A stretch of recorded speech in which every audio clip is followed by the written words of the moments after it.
Tom Cotton represents the state of Arkansas, and he joins us tonight. Senator, thanks so much for coming on.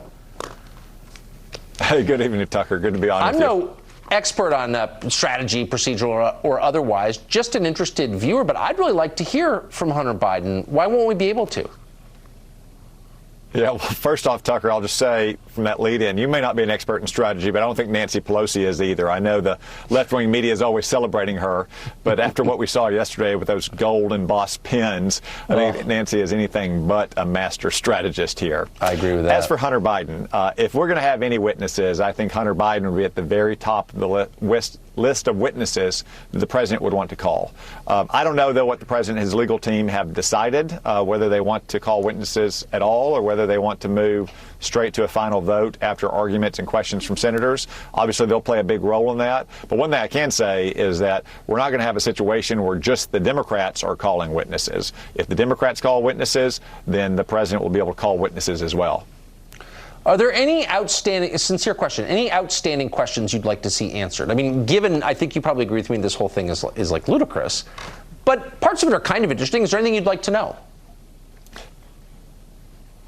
Well, Tucker, despite Nancy Pelosi and Jerry Nadler's and Adam Schiff's best efforts, what we read on the Senate floor today simply does not add up to the constitutional standard of impeaching and certainly not removing a president from office. So we'll listen to what they have to say, although I got to say, just listening to 20 minutes of Adam Schiff was already pretty taxing today. I can't imagine 24 hours of it.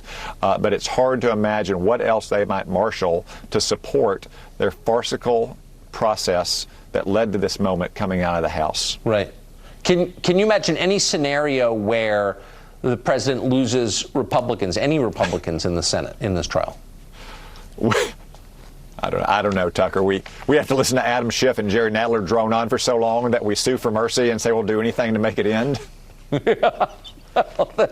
It's just, you have a couple just say, fine, I'll vote with you if you stop, in other words? No, Tucker, I really can't imagine that scenario. And like I said, I'm not sure the president will even seek witnesses, in a criminal trial, which is not an exact analog to this trial. Right. Oftentimes, the defense doesn't put on any case at all, just says the state's case is too weak. I think the president may very well just say, look, the House put on a very weak case. It was a rushed, slipshod impeachment, and the Senate should just move to the final vote. Last question, super quick. Do you think it's better for the country, for the Republican Party, for the president, to get this over with quick, or to kind of air it all out? Hunter, Tucker, more important than the length of the trial is that the trial be fair and even-handed, which the president didn't receive in the House of Representatives. We do not want to set a new political standard, a precedent going forward for the ages, that an enraged partisan majority in the House can ram through on a party line vote articles of impeachment and then see a similar process in the Senate. We want to do this in a fair and even-handed way that gives the president his chance to finally make his case and to teach not just this House majority, in case they're thinking about impeaching Donald Trump again, but future House majorities, that there's no political benefit to be gained in this kind of ramshackle impeachment process. I think that's a fair point. Senator, thanks so much for coming on and explaining that. Yeah, thanks, Tucker.